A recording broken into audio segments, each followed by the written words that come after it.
आज का हमारा टॉपिक किसान आंदोलन है। वीडियो को प्लीज़ लाइक, शेयर और सब्सक्राइब जरूर कीजिए। चलिए स्टार्ट करते हैं। इसमें जो टॉपिक है किसान आंदोलन, कृषक आंदोलन, उसके बारे में देख लेते हैं। 1859 से 60 तक नील आंदोलन का नेतृत्व किसने किया था? तो यह किसान आंदोलन है जिसका नेतृत्व किया था दिगंबर तथा विष्णु विश्वास ने। 1859 और 60 तक, एक साल तक जो ये आंदोलन चला था जिसका नाम था नील आंदोलन, दिगंबर तथा विष्णु प्रसाद के नेतृत्व में लड़ा गया था। बिहार किसान सभा की स्थापना 1929 में हुई थी। बारडोली सत्याग्रह का नेतृत्व किया था वल्लभ भाई पटेल ने। अखिल भारतीय किसान सभा की स्थापना लखनऊ में हुई थी। त्रिभंगा आंदोलन किसके विरुद्ध हुआ था? तो जोतदारों के विरुद्ध त्रिभंगा आंदोलन हुआ था। अखिल भारतीय किसान सभा के अध्यक्ष थे सहजानंद सरस्वती। सहजानंद सरस्वती अखिल भारतीय किसान सभा के अध्यक्ष थे। 3 गठिया आंदोलन बिहार में हुआ था। बिहार किसान सभा की स्थापना सहजानंद सरस्वती के द्वारा हुई थी। बारडोली सत्याग्रह किसके विरुद्ध था? बम्बई सरकार के विरुद्ध बारडोली सत्याग्रह था। नेक्स्ट, एका आंदोलन संबंधित है। एका आंदोलन उत्तर प्रदेश से संबंधित है। अवध किसान सभा 1920 की स्थापना कहाँ हुई थी? तो अवध किसान सभा की स्थापना प्रतापगढ़ में हुई थी। असहयोग आंदोलन के साथ कौन सा किसान आंदोलन जुड़ गया था? एका आंदोलन असहयोग आंदोलन के साथ जुड़ गया था। खेड़ा आंदोलन की शुरुआत हुई थी। कहाँ पे हुई थी? गुजरात में खेड़ा आंदोलन की शुरुआत हुई थी। खेड़ा आंदोलन की शुरुआत क्यों हुई थी? लगान में कमी करने के लिए खेड़ा आंदोलन की शुरुआत हुई। चंपारण का नील आंदोलन कहाँ शुरू हुआ था? चंपारण का नील आंदोलन कहाँ शुरू हुआ था? बिहार में शुरू हुआ था। द्वितीय भोपाल विद्रोह 1921 कहाँ शुरू हुआ था? तो केरल में शुरू हुआ था। द्वितीय भोपाल विद्रोह 1921 भोपाल बिहार में शुरू हुआ था। चंपारण का नील आंदोलन। द्वितीय मोपला विद्रोह 1921 कहाँ शुरू हुआ था? तो केरल में शुरू हुआ था। द्वितीय मोपला विद्रोह। मोपला विद्रोह के नेता कौन थे? अली मुसलियार थे। रामोसी किसानों को किसने संगठित किया? तो रामोसी किसानों को वासुदेव बलवंत फडके ने संगठित किया था। रामोसी किसानों का आंदोलन संबंधित है, महाराष्ट्र से संबंधित है। 3 कठिया व्यवस्था का किस आंदोलन से संबंधित थी? चंपारण आंदोलन से 3 कठिया व्यवस्था आंदोलन संबंधित था। पावना किसान आंदोलन किस राज्य से संबंधित था? पूर्वी बंगाल से संबंधित था। गांधी जी ने भारत में पहला सविनय अवज्ञा आंदोलन कहाँ से आरंभ किया था? चंपारण से आरंभ किया था। चंपारण आंदोलन के लिए गांधी जी को किसने आमंत्रित किया? राजकुमार शुक्ला ने आमंत्रित किया था। खेड़ा आंदोलन में गांधी के साथ कौन थे? वल्लभ भाई पटेल खेड़ा आंदोलन में गांधी के साथ थे। शाह चंद्र राय किस आंदोलन से संबंधित है? पावना कृषक विद्रोह से संबंधित है। शाह चंद्र राय किसान।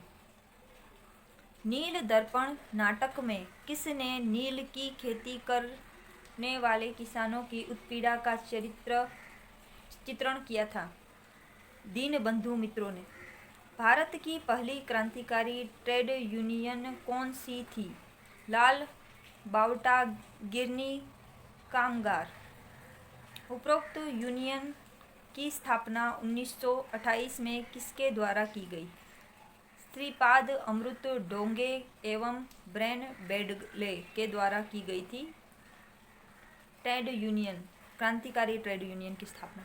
इंडियन लेबर फेडरेशन की स्थापना 1941 में हुई थी।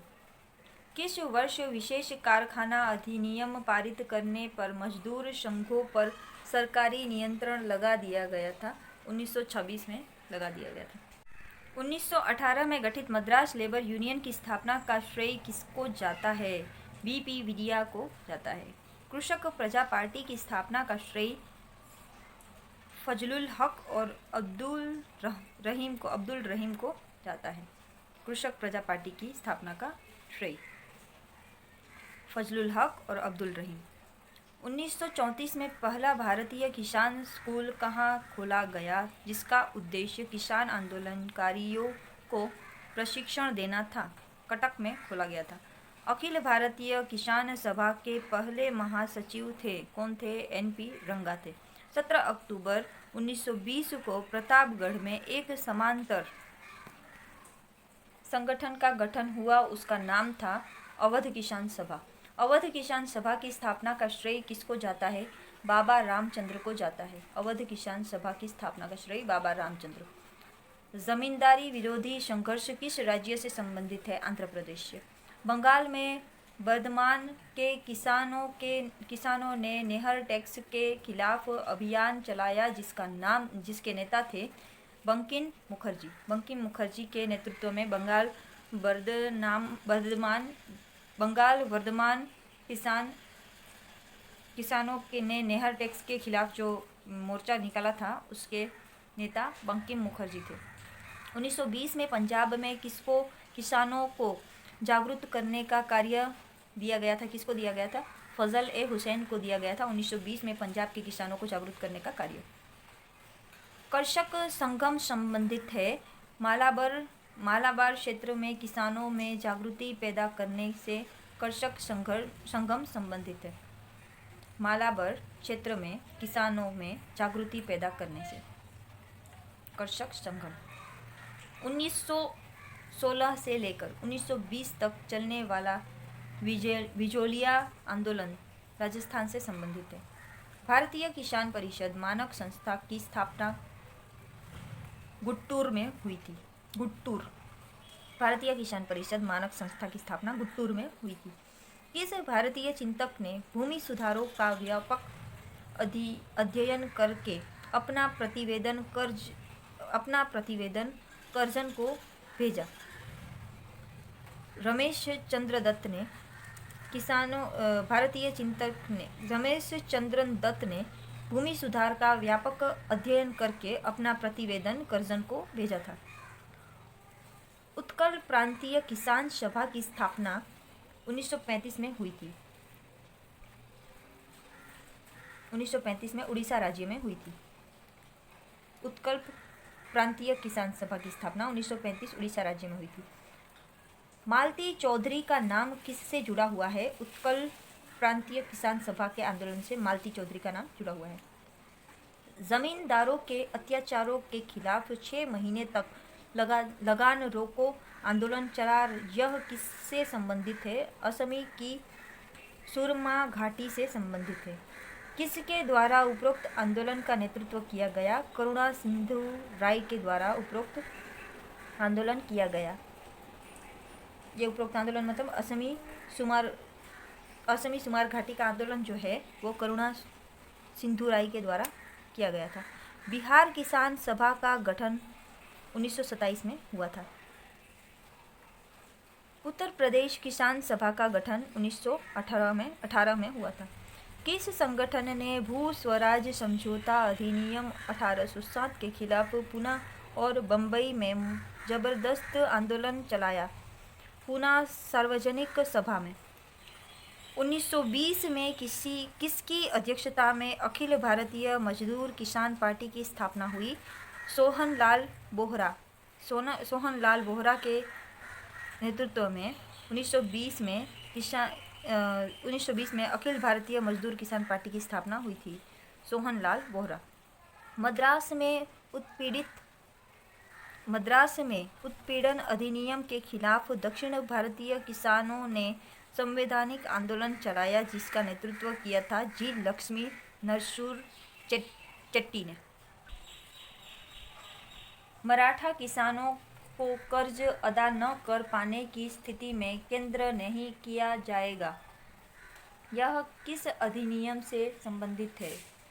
कि मराठा किसानों को कर्ज अदा न कर पाने पर की स्थिति में उसे कैद नहीं किया जाएगा, यह दक्खन कृषक अधिनियम से संबंधित था कि मराठा किसान जो है वो कर्ज अगर अदा नहीं कर पाते हैं तो ऐसी स्थिति में उसे कैद नहीं किया जाएगा।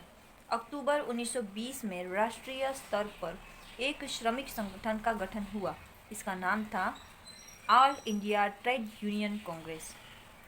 उपाश्रयी शब्द से क्या अभिप्राय है? निम्न श्रेणी का व्यक्ति। उपाश्रयी का मतलब है निम्न श्रेणी का व्यक्ति। उपाश्रयी की अधिकता किन देशों में पाई जाती है?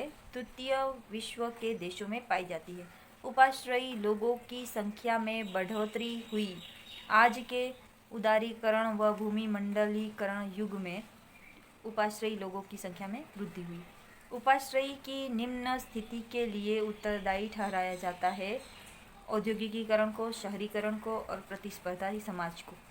समाज में अमानवीय जीवन व्यतीत करने वाला वर्ग है उपाश्रयी वर्ग। उपाश्रयी वर्ग जो है वो अमानवीय जीवन व्यतीत कर रहा है। सब्सक्राइब करिए डॉक्टर AR यूट्यूब चैनल और ऐसे ही बने रहिए। लाइक का बटन दबाना ना भूले।